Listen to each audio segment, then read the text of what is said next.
appreciate you taking the time to come, even though you have so much on your plate. Thank you so much. My pleasure. Yes, I'm here at my mom's new apartment.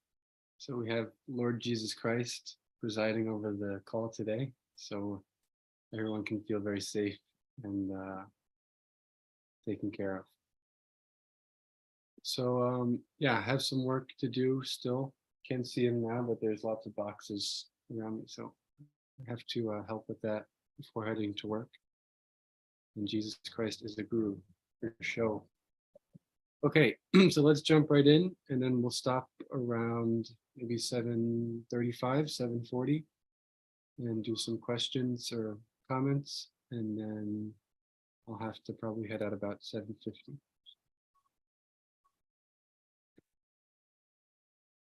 So there's a few verses going all the way to 16, so I'll read through them real quick. And then we'll do 16 together. Narayanam namaskritya naram chaiva narottamam devam saraswatim vyasam tato jayam udidayat om adhyana taminandasya giranjana shavakaya chakshur unmilitam yena tasmai shri guruve namaha. Try to speak a little louder. We can't hear you. Okay. Jai Shri Chaitanya Prabhu Nityananda Shri Advaita Gadadhar Srivas Adi Gauda Bhaktavinda Hare Krishna Krishna Krishna Hare Hare Hare Ram Ram Ram Hare Hare. Tatraikam Sagatam Baham Krishna Syotpala Saurabham Chandana Lapitam Agraya Vishtaroma Chuchumbaha.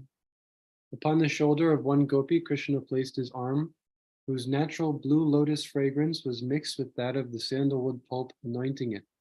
As the gopi relished that fragrance, her bodily hair stood on end in jubilation, and she kissed his arm. Kasya chinnatya vikshipta kundala tvisha manditam gandam gande sadam sandadhyatya radhatambula charvitam. Next to Krishna's cheek, one gopi put her own, beautified by the effulgence of her earrings, which glittered as she danced. Krishna then carefully gave her the betel nut he was chewing. Nrityati gayati kachit kujanu puramekala parshvastat chutahastabjam shantadat stanayo shivam. Another gopi became fatigued as she danced and sang, the bells on her ankles and waist tinkling. So she placed upon her breast the comforting lotus hand of Lord Achyuta, who was standing by her side.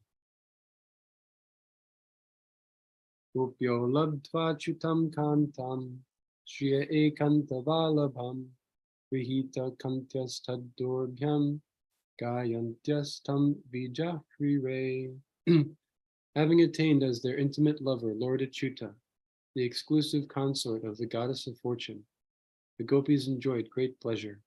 They sang his glories as he held their necks with his arms. Karnotpalalaka vitanka kapola gharma vaktra shriyo valayanu pura ghosha vadhyai Gopya samam bhagavata nanritu sakesha srasta srajo brahmaragaya rasa goshtam. Enhancing the beauty of the gopis' faces were the lotus flowers behind their ears, the locks of hair decorating their cheeks, and drops of perspiration. The reverberation of their armlets and ankle bells made a loud musical sound, and their chaplets scattered. Chaplets I looked up, and the only thing I could find was like rosary beads, like some kind of beads. It's not showing it here. So unless anybody knows another definition of chaplets, I suppose that could be what scattered. Some kind of beads they're wearing. Thus the gopis danced with the Supreme Lord in the arena of the rasa dance as swarms of bees sang in accompaniment. Just as on a note here, I remember hearing this story from Radhanath Swami, where he was mentioning one time at the eco village, he was there and he was chanting underneath a tree. And there was this like swarm of black bumblebees that was in the tree above him. And they were humming, buzzing with such an intensity. And he was like overwhelmed by the sound. You could feel kind of their ecstasy or something like that. And it was such an intense vibration that they were making. So we can only imagine the Vaikuntha version of that, as we see here, just creating this tumultuous, beautiful vibration that was accompanying this whole thing.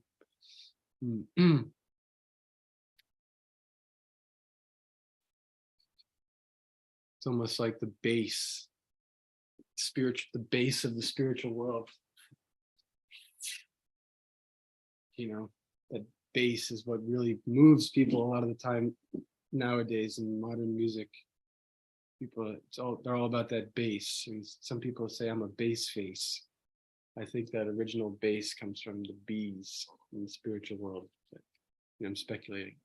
Evam Pradishvangakaram Bhimarsha Snigdhe Kshano Dama Vilasaha Sai Rame Ramesho Vrajasundari Bhir Yatarbhaka Swapratibimba Vibhrama.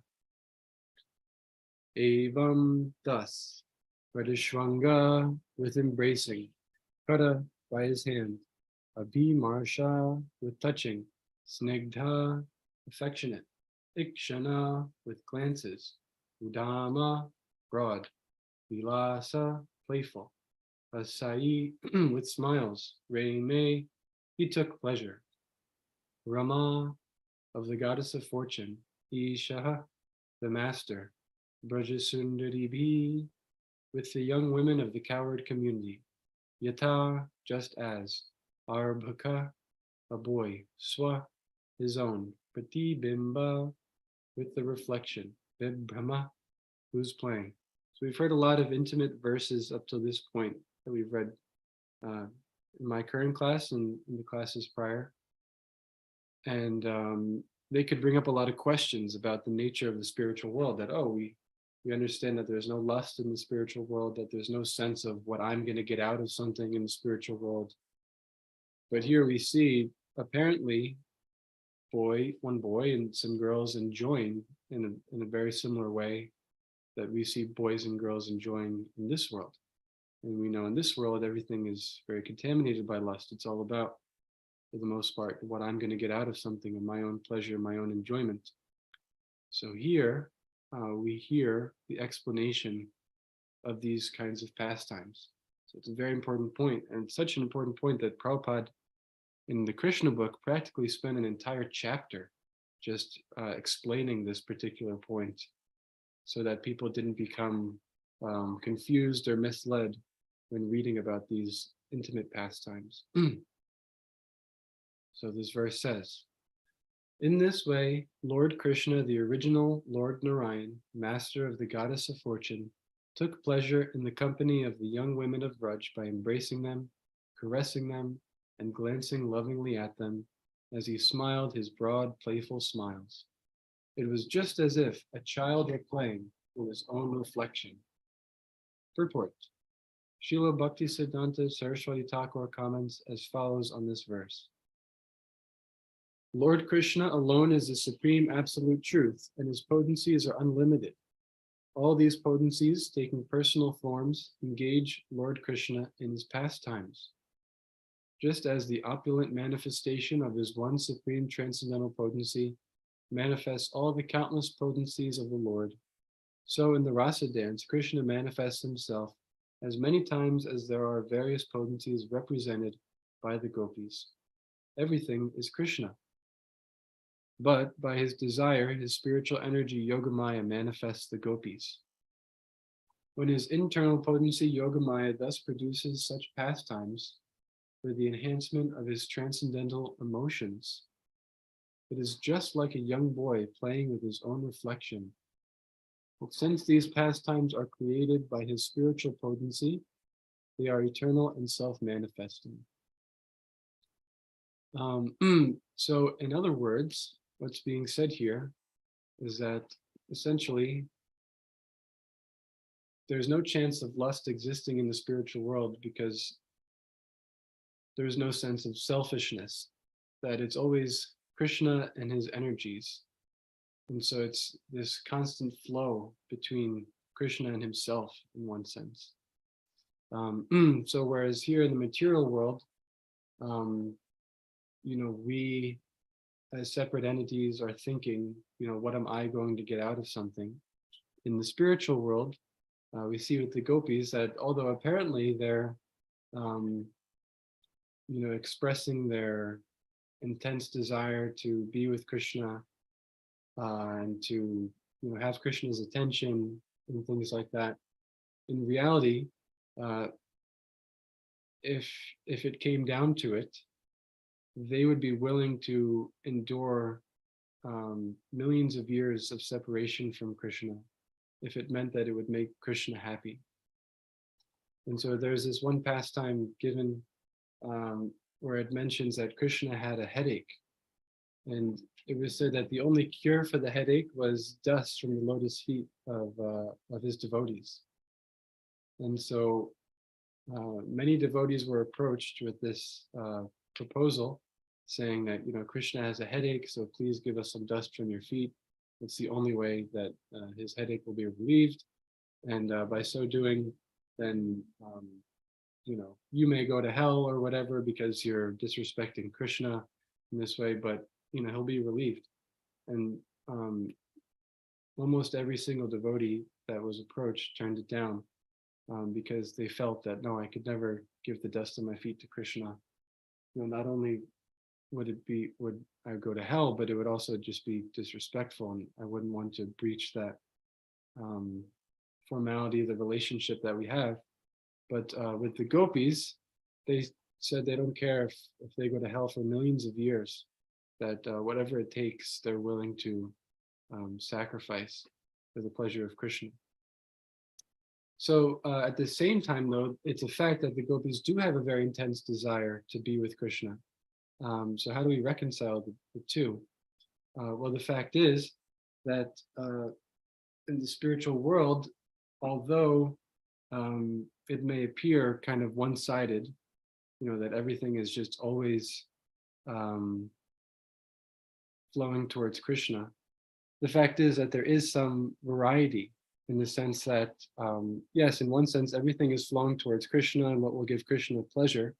But at the same time, the way in which Krishna receives pleasure can vary according to time, place, and circumstance and the devotee's particular relationship with him.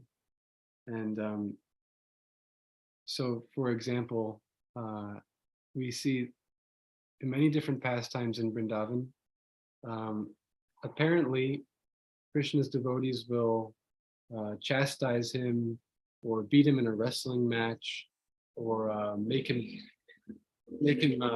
dance for sweets or chase him with a stick or chastise him for stealing butter or pinching babies or things like that. But every single thing that the devotees approach Krishna about is always for Krishna's pleasure. And it's said that the chastisements that Krishna receives from the gopis are more pleasurable to him than the brahmanas chanting the Vedic hymns, in Vaikuntha. That he prefers more of this intimate relationship with his devotees. And it's only in Vrindavan where this can be fully experienced. A mentor of mine once said that Krishna is at home in Vrindavan. Vrindavan is where Krishna can be himself, where Krishna can relax and just be a kid. And what could be nicer than that? The prospect of God being himself. So I never really understood it, how people could think of God as some, old man in the sky. What would be enjoyable about being an old man, or even just being a king? That could be enjoyable to some extent, I could see. But at the same time, the range of emotions that we feel here in the material world, the extreme highs, the extreme lows, all the back and forth, the ups and downs, that is ultimately what gives life its spice. It's what makes life worth living, in one sense. That if everything was always just, even keeled and kind of monotone, then what would be the pleasure in that? Without experiencing those lows, then the highs wouldn't feel as extraordinary. Or if everything was always at this kind of high, then it could get kind of boring. So it would make sense then that in the spiritual world, we have all these different varieties of relationships, but the way in which they're expressed and the love that these devotees have for Krishna, the way in which that is reciprocated is inconceivable. It's not something that we can fully grasp with our material mind and senses. And that goes for a lot of different things in the spiritual realm, because as long as we are stuck in this kind of limited mentality, this limited frame of reference, and as long as we're working with these limited tools, then we'll always fall short of measuring the absolute. It would be like if we have a ruler and we're trying to measure, the height of the, World Trade Center or something like that. We don't have the proper tools to do that. You would need some help from some higher power. So there's a lot of times we see in the Krishna conscious movement, debates spark up about these kinds of inconceivable topics. And devotees can really go at it, about things that ultimately we can't really completely conceive of. And the ironic part is that what ends up happening is that devotees will end up committing offenses, debating these, very subtle topics, and then they'll actually get further and further away from truly understanding them, because in order to actually understand these kinds of inconceivable topics, like we're talking about here with the gopis, so many other different things, you need grace. You need to have some mercy. But by committing offenses, then we kind of bar ourselves from receiving that grace. We put ourselves in this kind of higher position from which the mercy cannot flow down towards us. So in Bhakti Lok, Bhaktivinoda Thakur mentions that with these inconceivable topics, it's required that we be completely free from the modes of material nature. And that goes back to this kind of, trying to measure something inconceivably large with something inconceivably small. As long as we're under the restriction of the modes of passion and ignorance and even goodness, then our vision will always be clouded. We'll never be able to fully grasp something that's inconceivable. But by the mercy of the spiritual master, by the mercy of Krishna, when they see our sincere endeavor to try and please them, then by their grace, then we can have everything revealed to us. And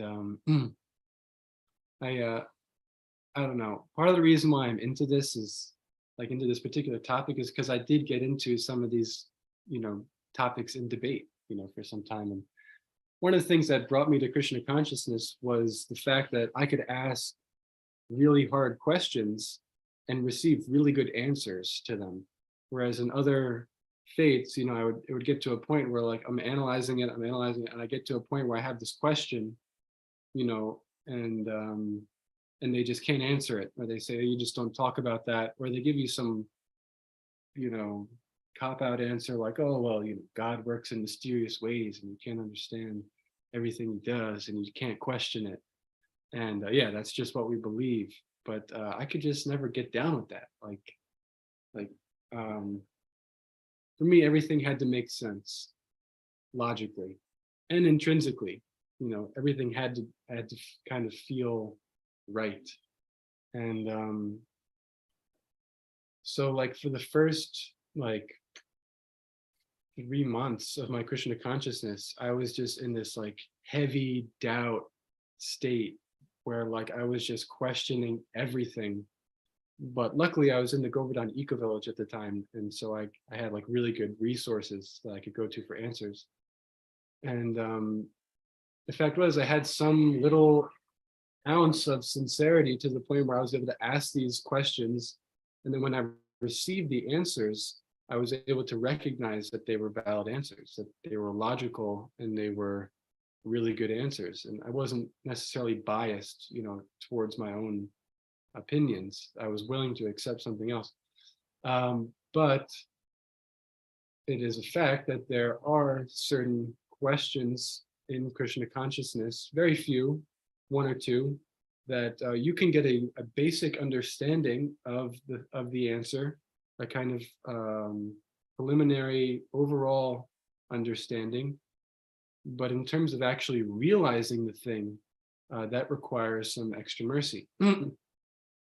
So something like eternal time, when did we come into this situation in the material world? If we're in this eternal state, previously, how did we go from that? How is there a point in time in that where we exited it? And so in direct answer to this question, Bhaktivinoda Thakur and Bhakti Lok writes that in order to grasp this, we can have some general understanding, but in order to grasp this, and in order to grasp this, this love of the gopis, this kind of thing that's also inconceivable, how is it one and the other?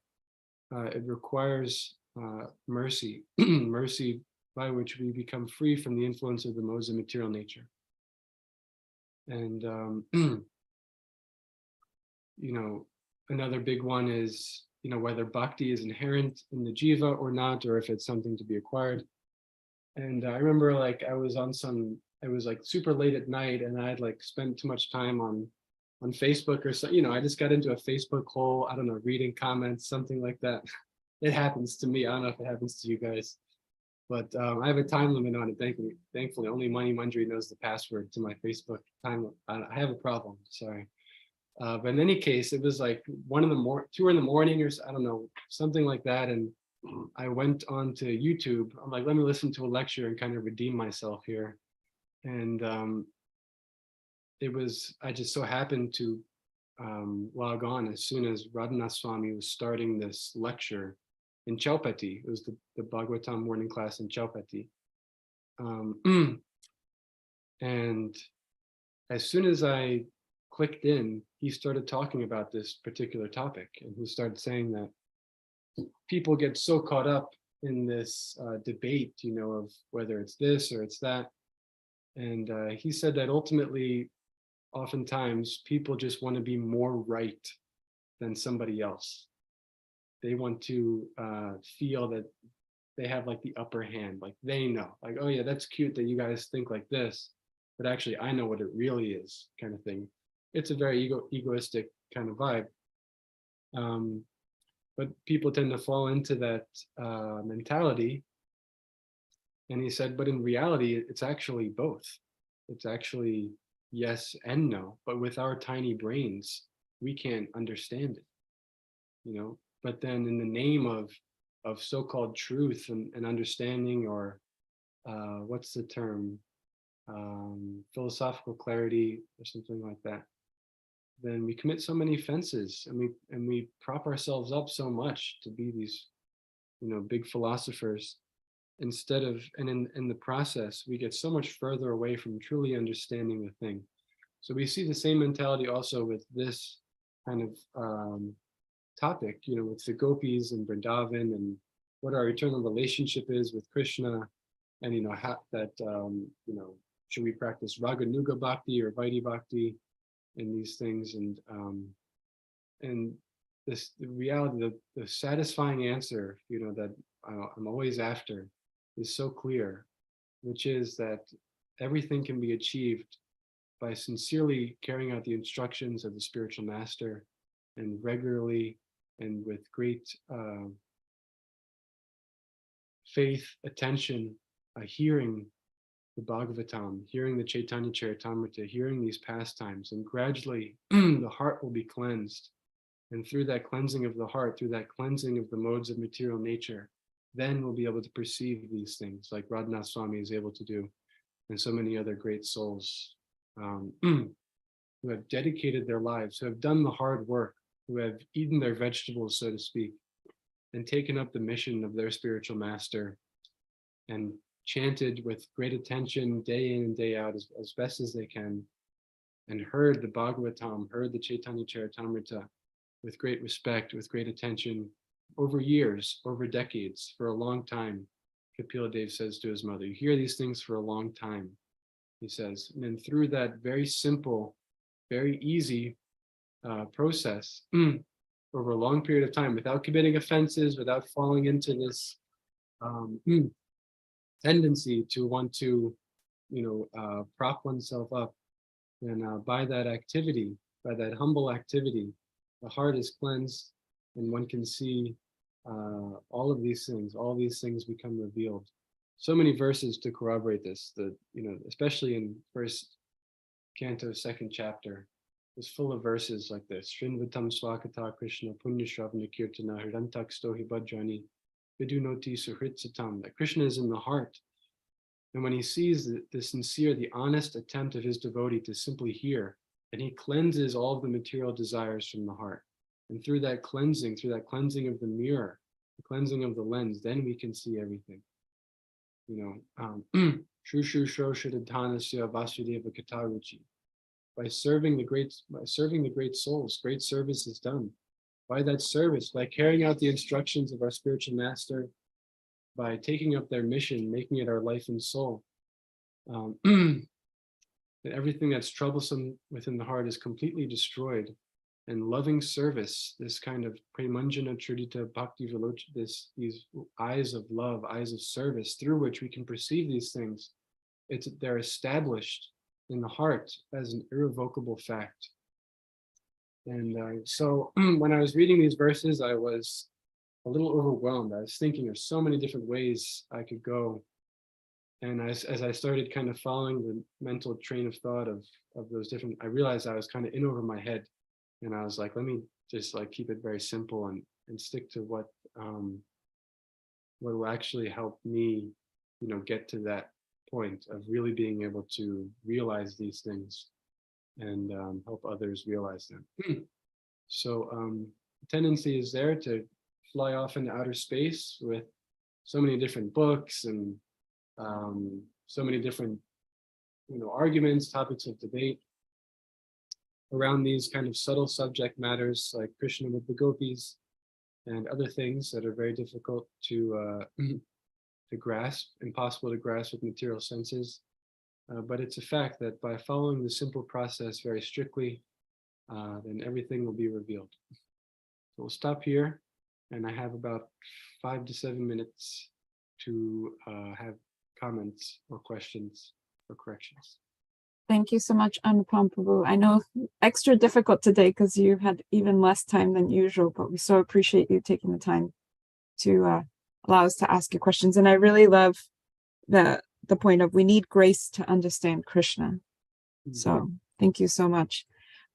Please, everyone, let's take advantage of Anupam Prabhu's time. So if anybody has any questions or any reflections, I know that Bhima Prabhu really missed out on questions yesterday. So Bhima Prabhu, if you have anything right now, this is your time to shine. Please go ahead. The more I talk, the less I shine. So I'm not so sure about that. Thank you, Prabhu. That's a wonderful class on a very delicate but beautiful subject. Can I be heard, by the way? Yes. Okay. Unfortunately, because of my location, I go in and out of class, but I think it is very important to remind ourselves of what you said. This is the magic, this is the mysticism of Krishna consciousness, that Krishna reveals himself. That's the grace, that we can try our best to try to understand reality and what to speak of Krishna's reality and what to speak of the rasa dance within Krishna's reality. We can try our best to wrap our mind around it, but ultimately it's through a glass darkly, to take it from the Bible. We're always going to see it, if of course we're seeing it materially speaking, it'll be completely perverted.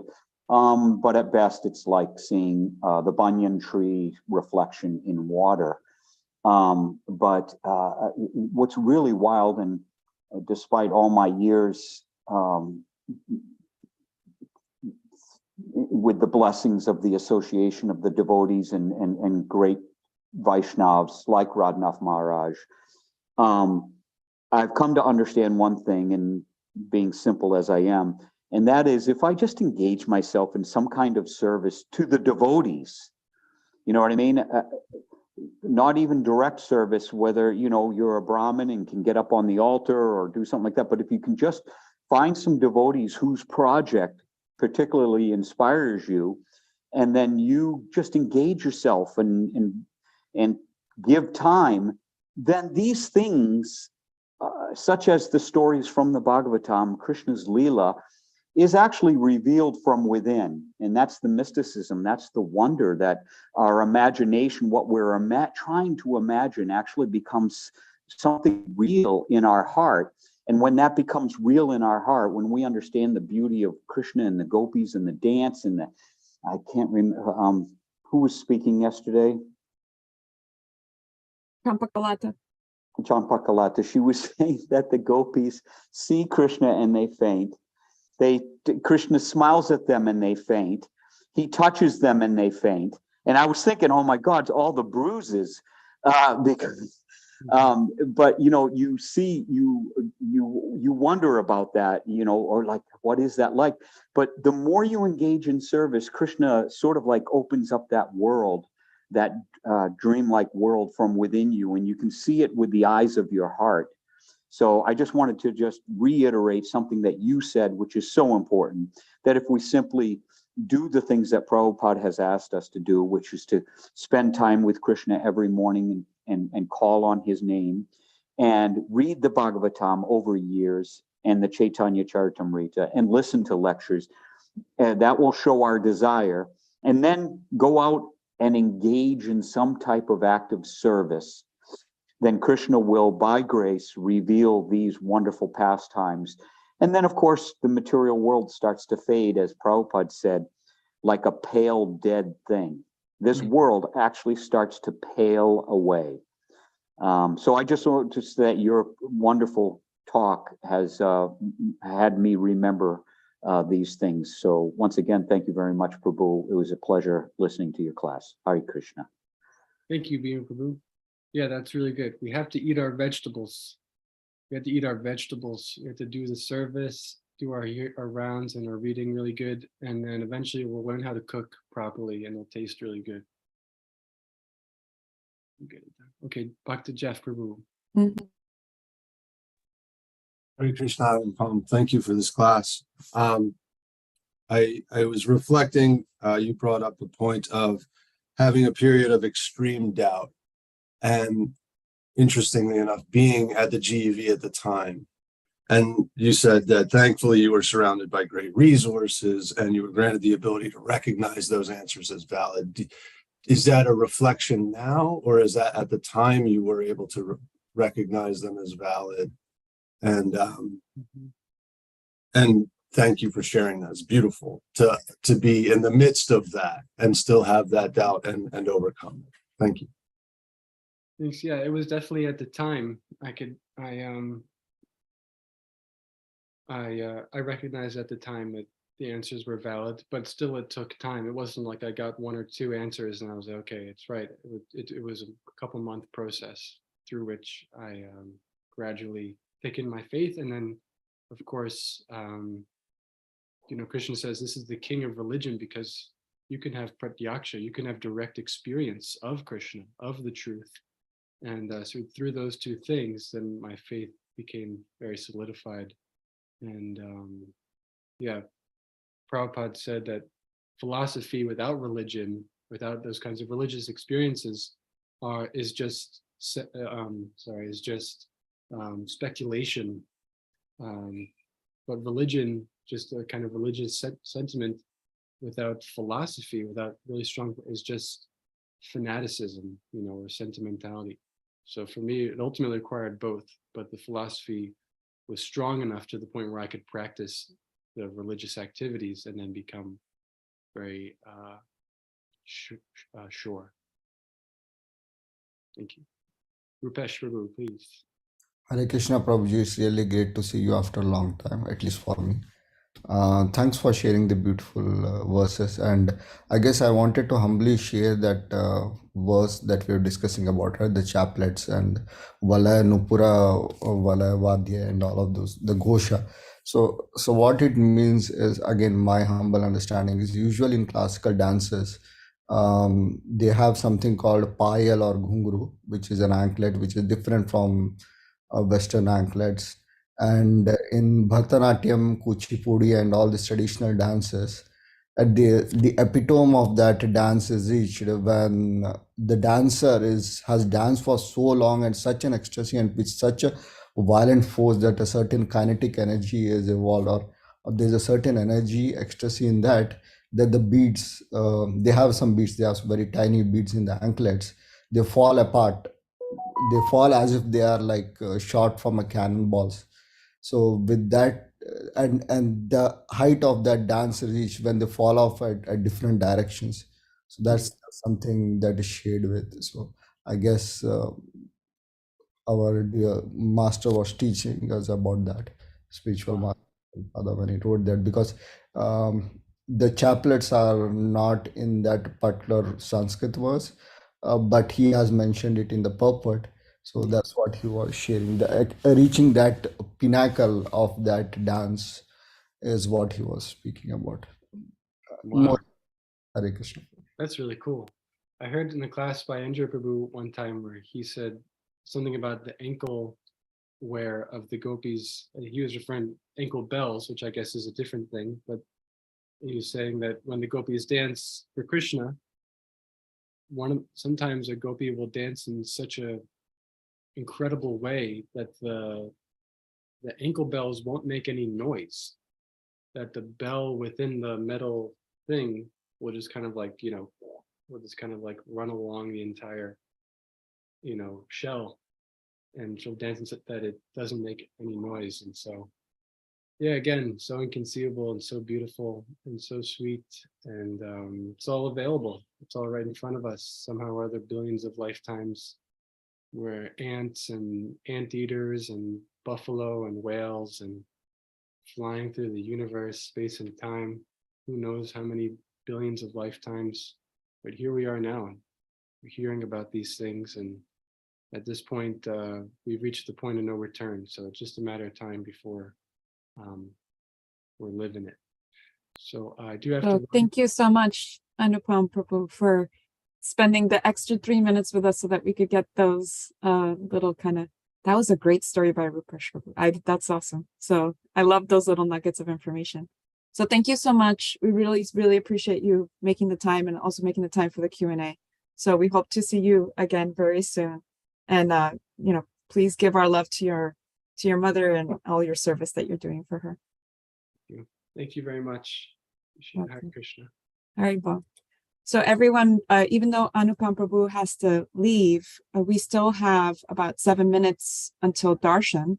So if anybody else has any questions or any reflections that you want to share with the group, if there's questions, we have a lot of our dear senior devotees here that can most likely answer them, but also we would love to hear your thoughts. So Adipurusha Prabhu, did you want to share anything about this?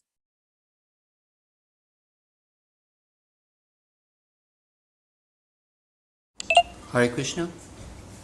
Can you hear me okay? Yes, we can hear you. Wonderful class. The verses describe the gopis touching Krishna and Krishna touching the gopis.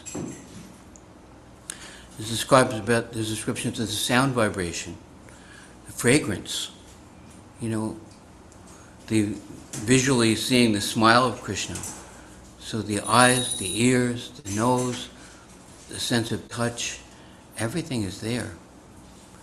We remember in college, these crazy behavioral scientists, behavioral psychologists, they they experiment with baby monkeys, and they separate them from the mother so they don't get an embrace. And the little monkeys, they practically die because nobody's touching them. Can you hear me okay? Yeah, so we are sentient beings. We have these eyes, we have the sense of touch, we have the ear, we have the ability to perceive fragrance, and all of these senses can be perfectly engaged in an enhanced and delightful way in contact with devotional service to Krishna. And Prabhupada said, it's not that we don't eat, it's not that we don't sing, it's not that we don't dance. You know, in the Mayavad school, they understand that the senses are a network of paths leading to death, the uncontrolled senses, but they neglect the understanding that all of these things can be used appropriately, and the pleasure available, param dostana vartade, there's a higher pleasure available in the sense that all these things are connected to pleasing Krishna. And although the gopis are only interested in pleasing Krishna, their own pleasure comes as a byproduct. So it's kind of nice to know that there's an alternative to just voiding everything out. It's lovely. Thank you so much, Adi Prabhu. Is there anybody else in the temple space that would like to comment or ask a question? Hare Krishna. Yeah, I just wanted. Ask if they can hear you. Can you hear me? Yes? Okay. So just one very quick point, and to follow up what Bhima and Adi Pusha said. By the way, it's a very beautiful class. You know, in Prabhupada's last words, I remember because I was, present during the time, and one of Prabhupada's last instructions was that we could show our love for him by our cooperation. And I didn't quote it exactly, but you get the logistics of what I'm trying to say. And it's that cooperation, Bhima was saying, like joining a team, getting involved and serving each other. You know, we see that how the gopis were so immense in serving Krishna, and we're we don't have the facility to, well, some of us don't, but we have an opportunity to serve each other and to follow the orders of Prabhupada, and then that's when we will receive this satisfaction that we're looking for, and it's this whole service attitude. So I just wanted to just basically say that, this respect and this cooperation, needs to continue so that we can be able to get this real taste that we're looking for. It's in your experience? Yeah. Your experience? Yes, and I've actually experienced this. So anyway, thank you. Thank you so much, Boo. And is there anybody else before we have 2 minutes, I think, before darshan, unless it looks like they might be needing some more time. But does anybody else have anything that they'd like to share? I know that I really appreciate, I'm sorry, what was the Prabhu's name that just shared about the cooperation? Anandaloka. Anandaloka. Thank you so much, Anandaloka Prabhu, for sharing that, because that was actually reiterated at my initiation. Both my Shiksha and my Diksha gurus both said that it's so important. Prabhupada said, the most important way that you can show your love for me is through your cooperation with each other. And they both reiterated that part of the whole disciplic succession is for us to continue that kind of maxim that Srila Prabhupada sent forth, is for us to cooperate. And we can continue that as we go down the line. Bhima Prabhu, you had your hand up? Yeah, just a note. I remember coming in as a bhakta to New Vrindavan.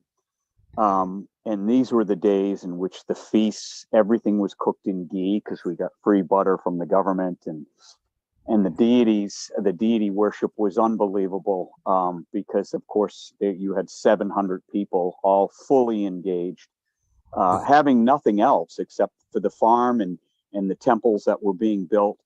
The food the prasadam was unbelievable. I mean, even the ladus were gold leafed. we, as Sankirtan devotees, we used to get ladus, big plates when we'd come back of Mahaprasad, and the ladus would have gold leaf on them from Prabhupada's Palace of Gold. They had so much gold leaf that they would give the Sankirtan devotees, those who were living out on the road, wonderful, anyways, my point was that we keep saying no sense gratification, but our sense gratification as devotees is the best.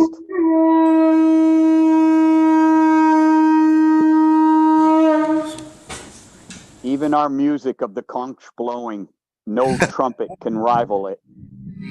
Yeah.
Thank you so much, Adi Purusha Prabhu, for giving us darshan as always.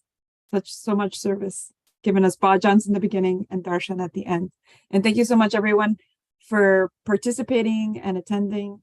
We so appreciate your time for us to glorify Krishna together. So we hope to see everyone tomorrow, because Srimad Bhagavatam class is every day, not all the time, but somewhere it's all the time. Okay, so we'll see you all tomorrow. We love you all. Thank you so much. Hare